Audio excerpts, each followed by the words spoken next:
Hello everyone, welcome back. अब हमारा है जी जनाब लेक्चर नंबर 10 और ये है रिफ्लेक्टिव प्रैक्टिसेस और फीडबैक के ऊपर। तो इसके ऊपर बात करेंगे। अच्छा, इतना ज़्यादा मुश्किल नहीं है और ना ही इसमें से सिर्फ फीडबैक का जो ऑप्शन है वो फीडबैक की जो डेफिनेशन है या फीडबैक क्यों ली जाती है ये ज़रूर इम्पॉर्टेंट है। और रिफ्लेक्टिव प्रैक्टिसेस के ऊपर एक साइकिल हमें मिलता है, हमने बस वो याद रखना है। इतना ज़्यादा इंपॉर्टेंट नहीं है लेकिन हमारे सिलेबस का हिस्सा है, इसलिए हम इसे कर रहे हैं। लेक्चर नंबर 10 में हम फीडबैक पढ़ रहे हैं और रिफ्लेक्टिव प्रैक्टिसेस को पढ़ रहे हैं। अब फीडबैक क्या चीज़ होती है, अगर आपको याद हो तो लेसन प्लानिंग के अंदर, बल्कि उससे भी उसके बाद में ये बात कर लेते हैं। अभी हमने असेसमेंट पढ़ा है, तो असेसमेंट का बेसिक पर्पज़ क्या होता है? असेसमेंट का बेसिक पर्पज़ होता है बच्चों की लर्निंग को प्रमोट करना, बच्चों में मोटिवेशन को प्रमोट करना। ये दो बेसिक पर्पजेज़ हैं, मोटिवेशन को प्रमोट करना और लर्निंग को प्रमोट करना। लर्निंग कब प्रमोट होती है? लर्निंग में असल में आप करते क्या हैं? असेसमेंट में आप करते हैं assessment of achievement of student learning objective, कि बच्चे ने स्टूडेंट लर्निंग ऑब्जेक्टिव्स कितने अचीव किए हैं, इसको चेक करने के लिए आप असेसमेंट करते हैं। लेकिन याद रखिएगा, एक डेफिनेशन मैं बार बार पढ़ा रहा हूँ, for learning to happen assessment is very necessary. अगर असेसमेंट लर्निंग होने के लिए, लर्निंग मुकम्मल होने के लिए असेसमेंट का होना बहुत ज़रूरी है। यहाँ पे मेरा एक सवाल है, आप असेसमेंट कर लेते हैं, आप असेसमेंट की बेस पे ग्रेडिंग भी कर लेते हैं। ग्रेडिंग भी चूँकि हमारे असेसमेंट का हिस्सा असेसमेंट में पढ़ाई जाती है, लेकिन यहाँ पे आपका सिलेबस जो है वो इतना ज़्यादा नहीं है, तो मैं ग्रेडिंग आपको स्किप करवा दी। लेकिन ज़रूरी है, आपने एक बच्चे का असेसमेंट पेपर की है, आपने उसमें से डेली आप क्वेश्चन चेक कर लेते हैं, आपने 8/10 नंबर सेव कर लिए, लेकिन आपने बच्चे को वो नंबर दिए नहीं हैं।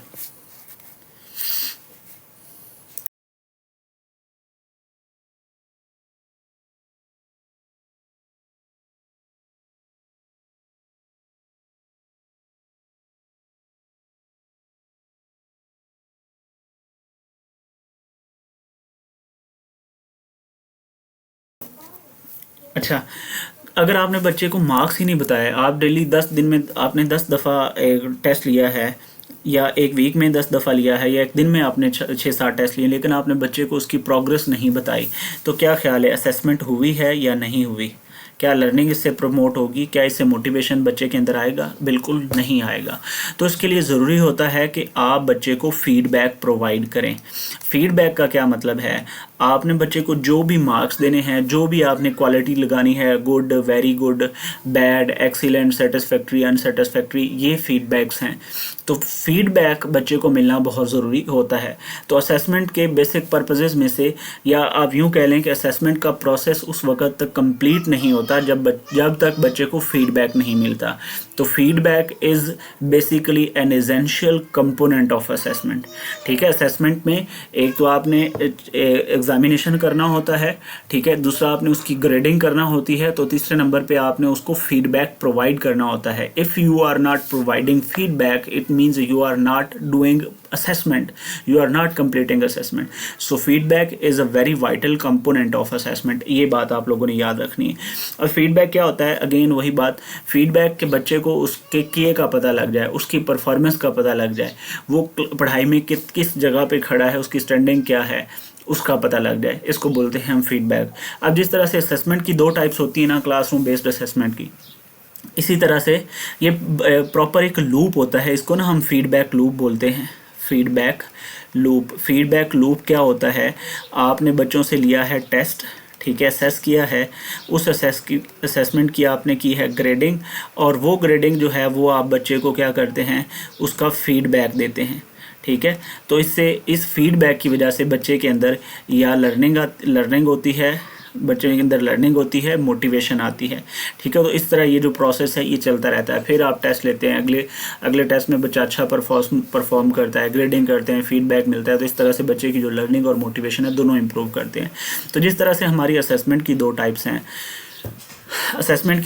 हैं, इसी तरह जो हमारी फीडबैक है इसकी भी ये 2 टाइप्स हैं। ठीक है, एक तो ये पढ़ेंगे और एक हम कंस्ट्रक्टिव फीडबैक पढ़ेंगे। फीडबैक क्या है जी? अब टेक्सचुअल रीडिंग इसकी कर लेते हैं। Feedback is information provided by an agent. अब एजेंट क्या होता है? एजेंट वो शख्स होता है जो चेंज लेके आता है, ब्रिंग्स चेंज। एजेंट किसको बोलते हैं? जो चेंज लेके आता है। आपका टीचर एजेंट हो सकता है जो आपके अंदर चेंज लेके आता है। आपका पीयर, पीयर का मतलब होता है आपका दोस्त, आपका भाई, आपका दोस्त या क्लास फेलो। पीयर असेसमेंट बाकायदा तौर पे असेसमेंट की एक टाइप है, peer assessment. Peer assessment. Hello जी, वालेकुम सलाम।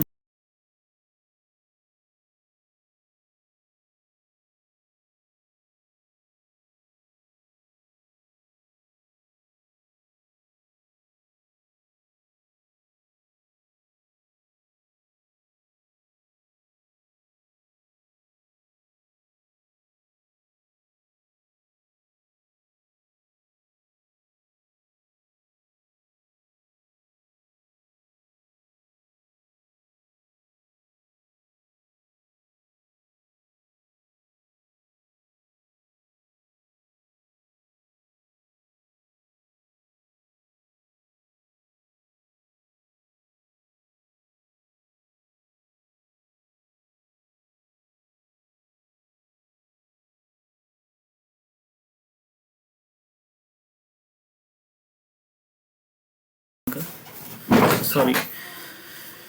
अच्छा, तो फीडबैक जो होता है इसकी भी भाई दो टाइप्स हैं। एक होती है पहले इसकी डेफिनेशन, एजेंट क्या बता रहा था? एजेंट वो जो होता है जो चेंज लेके आता है। पीयर असेसमेंट की बात कर रहा था कि पीयर की आपके जो दोस्त हैं वो भी आपकी असेसमेंट करते हैं। आप खुद भी असेसमेंट करते हैं अपनी, जिसको हमने क्या नाम दिया था अगर आपको याद हो? इप्सेटिव असेसमेंट हमने बोला था कि जो बच्चे अपनी असेसमेंट कर रहे होते हैं खुद, उसको इप्सेटिव असेसमेंट बोला जाता है। तो इसी तरह जो हमारी फीडबैक है ये डिपेंडेंट है हमारे असेसमेंट के ऊपर। So feedback is information provided by an agent regarding aspects of one's performance और अंडरस्टैंडिंग। एक बच्चे ने कितनी परफॉर्म किया है, कितनी अंडरस्टैंडिंग है उसकी, इसके ऊपर उसको जो भी इंफॉर्मेशन दी जाती है उसको फीडबैक बोला जाता है। ठीक है। फीडबैक की दो टाइप्स हैं। फॉर्मेटिव अगर असेसमेंट आपको याद हो, फॉर्मेटिव असेसमेंट क्या होती है? ये टाइम की बेस के ऊपर असेसमेंट की एक टाइप थी कि जब आप सबक पढ़ा रहे होते हैं तो ड्यूरिंग द इंस्ट्रक्शन आप जो बच्चे की असेसमेंट कर रहे होते हैं उसको फॉर्मेटिव असेसमेंट कहते हैं। तो बिल्कुल एज द वर्ड्स स्पीक्स, तो ड्यूरिंग द लर्निंग प्रोसेस जो आप बच्चे को फीडबैक दे रहे हैं, उसको कहीं पे प्रॉब्लम आया है, आपने वो प्रॉब्लम आइडेंटिफाई किया है, उस प्रॉब्लम पे आपने बच्चे को बोल के कोई उसको कोई फीडबैक दी है, कोई इन्फॉर्मेशन दी है, तो वो क्या कहलाएगी? वो आपकी फॉर्मेटिव फीडबैक कहलाएगी। Given during the learning process to help students improve before a final assessment is called formative feedback. दूसरी असेसमेंट क्या है? समेटिव का मतलब जैसे समेटिव असेसमेंट होता है कि at the end of the session दी जाती है, at the end of topic दी जाती है, तो इसी तरह जो फीडबैक किसी एक यूनिट के एंड पे, किसी एक टॉपिक के एंड पे, किसी एक चैप्टर के एंड पे दी जाती है उसको हम क्या बोलते हैं? Summative feedback. इन जस्टिफाइंग अ ग्रेड, जो ये बताती कि आपको अगर हमने ये 10 में से 5 नंबर दिए हैं, आपको हमने सी ग्रेड दिया है, तो इस सी ग्रेड की ये वजह है, यानी कि ये ग्रेडिंग को जस्टिफाई करती है। अगर आपको याद हो, मैंने ये पहले भी बात की है, grading is a component of assessment. जब हम असेसमेंट करते हैं तो उस वक़्त हम हर असेसमेंट को एक न्यूमेरिकल वैल्यू देते हैं जिसको हम मेजरमेंट, उस प्रोसेस को हम मेजरमेंट बोलते हैं। मेजरमेंट में एक्चुअली होता क्या है कि हम हर टॉपिक को, हर क्वेश्चंस को जो हमने असेस किया है उसको एक ग्रेड देते हैं। वो न्यूमेरिकल वैल्यू भी हो सकता है, वो क्वालिटेटिव वैल्यू भी हो सकती है, गुड और बैड भी हो सकता है, ABC भी हो सकता है, 70% भी हो सकता है। तो ग्रेड आपने जो भी असाइन किया है उसको हम क्या बोलते हैं? वैल्यू जो भी असाइन की उसको हम समेटिव फीडबैक बोलेंगे यहाँ पे। अब एक कंस्ट्रक्टिव फीडबैक होती है। Constructive feedback specific, objective and focuses on the task rather than the person. Example, आपने ये बच्चे को लिखा योर ऐसे needs more evidence in paragraph 2। आप बच्चे से एक ऐसे लिखवा रहे हैं और आप उसको कहते हैं कि भाई ये आपका जो पैरा नंबर 2 है ना, इसमें आपने फ़लाँ चीज़ मिस की हुई है, इसमें आपने एग्जाम्पल मिस की हुई है, इसमें आपने न्यूमेरिकल डाटा मिस किया हुआ है, इसमें आपने कोई फैक्ट है वो मिस किया। मजमून लिखाते हैं ना, बच्चों को लिखवाते हैं 8वीं 10वीं 9वीं 10वीं के बच्चों को, तो उसमें हम उसको बता रहे हैं कि भाई आपके पैराग्राफ में स्ट्रक्चर मिस है, ये वाली चीज़ फ़लाँ चीज़ें मिस हैं। तो ये जो हम चीज़ें बता रहे हैं ये बेसिकली हम बच्चे की इम्प्रूवमेंट के लिए बता रहे हैं उसको। तो इस चीज़ को इस चीज़ को हम बोलते हैं कंस्ट्रक्टिव फीडबैक। बजाय आप उसको नेगेटिव रिमार्क्स दें कि you are a bad writer, you are very poor in writing, you have very wrong interpretation of the topic, ये चीज़ें लिखने की बजाय हम उसको कंस्ट्रक्टिव फीडबैक देते हैं कि भाई आप इन चीज़ों में थोड़ा बैकफॉल कर रहे हैं, तो आपको ये चीज़ें इम्प्रूव करनी है अपनी पैराग्राफ के अंदर, अपने ऐसे के अंदर, अपनी राइटिंग के अंदर। तो इस तरह की जो फीडबैक होती है इसको कंस्ट्रक्टिव फीडबैक कहा जाता है। तो ये एक छोटा सा टॉपिक है हमारा फीडबैक का। अब इसके साथ ही दूसरा हमारा टॉपिक जुड़ा हुआ है जनाब जी, रिफ्लेक्शन का। देखो रिफ्लेक्शन क्या होती है, रिफ्लेक्शन भी एक किस्म की फीडबैक होती है। अगर आपको याद हो हमने लेसन प्लान पढ़ा था, तो लेसन प्लान के अंदर हमने एक टॉपिक पढ़ा था रिफ्लेक्शन। अब रिफ्लेक्शन या रिफ्लेक्टिव प्रैक्टिसेस असल में क्या होती हैं, जब कोई खुद से अपने बारे में सोच रहा हो, जब कोई खुद से अपने आप को असेस कर रहा हो और ख़ुद से अपने असेसमेंट को कोई वैल्यू दे रहा हो, तो इसका मतलब है ही इज़ डूइंग रिफ्लेक्शन। जो कोई खुद सोच के अपनी किसी थॉट को, अपने थॉट प्रोसेस को कोई वैल्यू देता है, तो उसको बोला जाता है reflection. It is actually a feedback. लेकिन फ़र्क क्या है यहाँ पे मैं पहले ये बता दूँ, फीडबैक जो होती है जनाब, फीडबैक हमेशा एक्सटर्नल होती है। Feedback is an external process, जबकि जो रिफ्लेक्शन है ये एक इंटरनल प्रोसेस है। टीचर खुद की रिफ्लेक्शन कर रहा होता है कि क्या मेरे टीचिंग मेथड्स जो हैं, और ये बहुत क्विकर हैं, ये विद इन अ सेकेंड्स होते हैं ये वाले प्रोसेस जो हैं, ये मैं पहले भी बात कर चुका हूँ। रिफ्लेक्शन विद इन सेकेंड्स होती है, विद इन मिनट्स होती है, और टीचर अपने टीचिंग मेथड्स को रिफ्लेक्ट कर रहा होता है, लर्नर भी अपनी लर्निंग को रिफ्लेक्ट कर रहा होता है। और जो फीडबैक होती है ये एक्सटर्नल होती है, टीचर स्टूडेंट को, और स्टूडेंट जो है वो टीचर को भी फीडबैक दे सकता है कि आपका ये जो टीचिंग मेथड है ये सही नहीं है, हमें किसी दूसरी तरह से पढ़ाएं। डायरेक्शन फिर ये देखें सेल्फ टू सेल्फ, और ये जो हमारा फीडबैक है ये टीचर टू स्टूडेंट होता है या स्टूडेंट टू टीचर होता है। इसका गोल क्या होता है, इसका गोल होता है कोई प्रोफेशनल ग्रोथ। रिफ्लेक्शन का वर्ड ना ज़्यादातर रिफ्लेक्शन का वर्ड जो है ये प्रोफेशनल लैंग्वेज में इस्तेमाल होता है अपनी टीचिंग प्रैक्टिसेस को इम्प्रूव करने के लिए, अपने मैनेजरियल वर्क को इम्प्रूव करने के लिए। Reflection is related to someone own, मतलब किसी पर्सनली किसी बंदे से रिलेट करता है, ठीक है, बंदे से, तो इस वजह से इसको पर्सनल ग्रोथ के साथ जोड़ा जाता है। जबकि जो फीडबैक है ये किसी एक स्पेसिफिक टास्क को, किसी ने कोई टास्क किया उसको इम्प्रूव करने के लिए फीडबैक लगाई जाती है, इसका गोल ये होता है। अच्छा, टाइमिंग क्या है जी, रिफ्लेक्टिव प्रैक्टिसेस जो हैं ये ड्यूरिंग और आफ्टर एन एक्टिविटी होती हैं। जैसे एक टीचर पढ़ा रहा है, ड्यूरिंग द इंस्ट्रक्शन वो जो फीडबैक अपने आप को दे रहा है, जो रिफ्लेक्शन कर रहा है, उसको हम बोलते हैं वो होती है during the instructional period reflection. जबकि जो फीडबैक है ये हमेशा आफ्टर एन एक्टिविटी होती है। जैसे मैंने बताया ना कि आपने बच्चे का एक टेस्ट चेक किया, ये एक तो एक्सटर्नल है, आपने बच्चे का टेस्ट चेक किया है, चेक करने के बाद आपने उसको 8 नंबर लगाए हैं, और 8 नंबर लगाने के बाद आपने बच्चे को दे दिया, तो ये एक मुकम्मल प्रोसेस के बाद होती है। जबकि जो रिफ्लेक्शन है इट गोज़ ऑन या it is carried on during the process. जैसे फॉर्मेटिव असेसमेंट या फॉर्मेटिव फीडबैक होता है, इसी तरह ये भी एक फॉर्मेटिव प्रैक्टिस है। तो ठीक है, ये याद रखना आपने। एक डिफरेंस भी रिफ्लेक्टिव प्रैक्टिसेस और फीडबैक के बीच में जो मेजर डिफरेंस क्या है, फीडबैक एक्सटर्नल होती है और रिफ्लेक्शन जो है वो इंटरनल होती है। फीडबैक रिफ्लेक्शन जो है वो सेल्फ टू सेल्फ होती है, और जो फीडबैक है वो teachers to student, student to teacher या एक्सटर्नल टू इंटरनल हो सकता है। ओके, अब हम रिफ्लेक्टिव प्रैक्टिसेस की डेफिनेशन पढ़ लेंगे। Reflective practice is the ability to reflect one's own actions. Again वही बात आ गई, to engage in a process of continuous learning या continuous teaching। आप लर्निंग कर रहे हैं, आप टीचिंग कर रहे हैं, उसमें अपने आप को इंगेज करने के लिए, उसको इम्प्रूव करने के लिए, जब आप अपने ही एक्शंस को देख रहे होते हैं, अपने ही एक्शंस को इवैल्यूएट कर रहे होते हैं, तो इसको हम बोलते हैं रिफ्लेक्शन। एबिलिटी टू रिफ्लेक्ट का मतलब होता है सोचना समझना, या गौर व फिक्र करना। According to Donald Schon there are two main types of reflection. इसकी दो टाइप्स हैं, एक रिफ्लेक्शन इन एक्शन होता है और एक रिफ्लेक्शन ऑन एक्शन होता है, तो ये याद रखना है। Thinking on your foot, for example if you notice students looking confuse, मतलब आप देख रहे हैं कि बच्चे ज्योग्राफी का लेक्चर ले रहे हैं, उसमें प्लेट एंड टेक्टोनिक्स की थ्योरी पढ़ रहे हैं और आपको नज़र आ रहा है कि बच्चे कन्फ्यूज्ड हैं, ठीक है। तो इसमें होता क्या है कि आप इमीडिएटली अपनी एक्सप्लेनेशन को चेंज कर लेते हैं या आप डिफरेंट जो एग्जांपल कोई डिफरेंट देख लेते हैं या आपको डिफरेंट टेक्निक इस्तेमाल कर लेते हैं टीचिंग में, तो इसको बोलते हैं रिफ्लेक्शन इन एक्शन। क्या आपको लगा कि आपका जो एक्शन है वो बच्चों के अंदर कन्फ्यूजन या बोरिंग क्या बोर्ड एटीट्यूड पैदा कर रहा है, ठीक है। तो इसको बोलते हैं रिफ्लेक्शन इन एक्शन। दूसरा होता है रिफ्लेक्शन ऑन एक्शन, मसलन thinking after an event.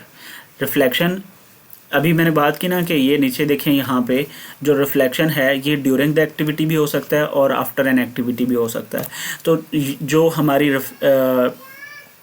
Reflection in action है इसको हम बोलेंगे कि ड्यूरिंग टीचिंग, यानी कि रिफ्लेक्शन जो आप ड्यूरिंग द टीचिंग करते हैं उसको हम रिफ्लेक्शन इन एक्शन बोलते हैं, जिसमें आप इमीडिएटली अपना टीचिंग मेथड तब्दील कर लेते हो। दूसरा है रिफ्लेक्शन ऑन एक्शन, जब आपने एक सबक पढ़ा लिया है, सबक पढ़ाने के बाद आपको एहसास हुआ यार बच्चों को तो समझ आया ही नहीं है, मतलब सबक पढ़ाने के बाद आपने असेसमेंट की तो आपको रियलाइज़ हुआ कि बच्चों को तो समझ ही नहीं आई, तो फिर आप क्या करते हैं, आप अपने उन एक्शंस जो हैं उनको यानी कि इवेंट हो जाने के बाद रिफ्लेक्ट करते हैं, सोचते हैं, तो इसको बोलते हैं हम reflection on action. This happens at after the class ends, ठीक है। जब आप बैठ जाते हैं और अपने प्रोसेस को एनालाइज करते हैं कि क्या अच्छा हुआ और क्या बुरा हुआ, क्या अच्छा हुआ क्या बुरा हुआ, बच्चे क्यों कन्फ्यूज हुए, ठीक है। अब उन बच्चों की कन्फ्यूजन को किस तरह से मिटाया जा सकता है, ये 4-5 सिनेरियोज़ की बेस के ऊपर रिफ्लेक्शन के ऊपर एक थ्योरी आती है जिसको हम रिफ्लेक्टिव साइकिल बोलते हैं, ठीक है। और ये दिया हुआ है गिब्स ने, ठीक है, इसको हम गिब्स मॉडल बोलते हैं। तो ये भी आप लोगों ने याद रखना है कि आप जब रिफ्लेक्शन कर रहे थे अपनी टीचिंग प्रैक्टिस को या अपने लर्निंग प्रोसेस को, टीचिंग प्रोसेस को देख रहे थे, उसमें आप जब ये चीज़ें देखते हैं कि अगर बच्चे कंफ्यूज हुए तो किस वजह से कंफ्यूज हुए, मैं उनको उनकी कन्फ्यूजन को किस तरह से दूर कर सकता हूँ, मैंने क्या अच्छा किया, मैंने क्या बुरा किया, ठीक है, कौन कौन सी चीज़ें थीं जिनकी वजह से बच्चों के अंदर कन्फ्यूजन आई है, तो इन सारी चीज़ों को रिफ्लेक्टिव प्रैक्टिस थ्योरी के अंदर हम रिफ्लेक्टिव साइकिल बोलते हैं और ये मॉडल दिया है गिब्स ने, ठीक है। तो ये भी देख लेते हैं गिब्स मॉडल। अच्छा, जो गिब्स मॉडल है जनाब, गिब्स मॉडल में ये इसके ना 6 स्टेजेस हैं। गिब्स मॉडल में गिब्स ने इसकी 6 स्टेजेस दिए हैं। एक सेकंड,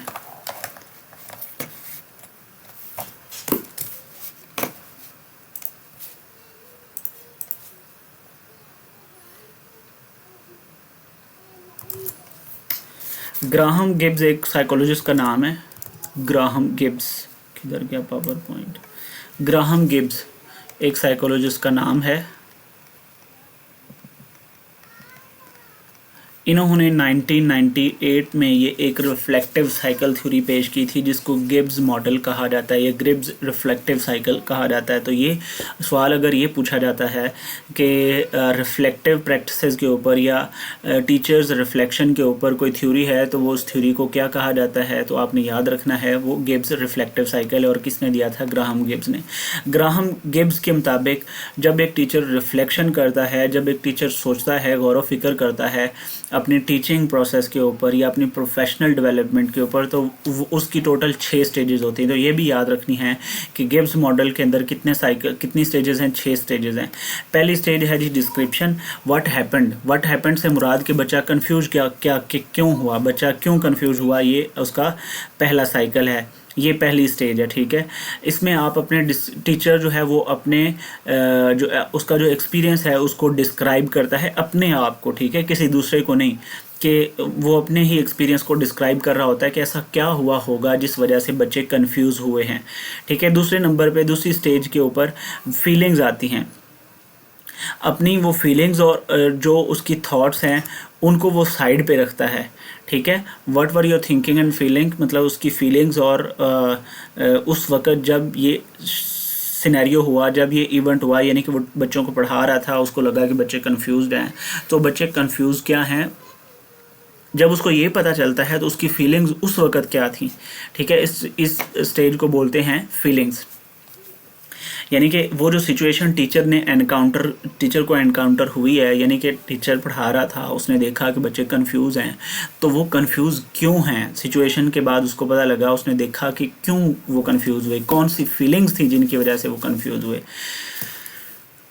बच्चे उस वक्त क्या फील कर रहे थे, उस सिचुएशन में बच्चे किस तरह से बिहेव कर रहे थे, ये सारी चीज़ें फीलिंग्स के अंदर आती हैं। तीसरी स्टेज में टीचर एवेल्यूएट करता है कि आप उस पूरी सिचुएशन को इवेल्यूएट करते हो, what worked well and what did not work so well. के मतलब मैं जब पढ़ा रहा था तो मेरी कौन सी ऐसी बात थी जो अच्छी जा रही थी, जो सही लग रही थी, और मेरी कौन सी बात ऐसी थी जो बुरी लग रही थी।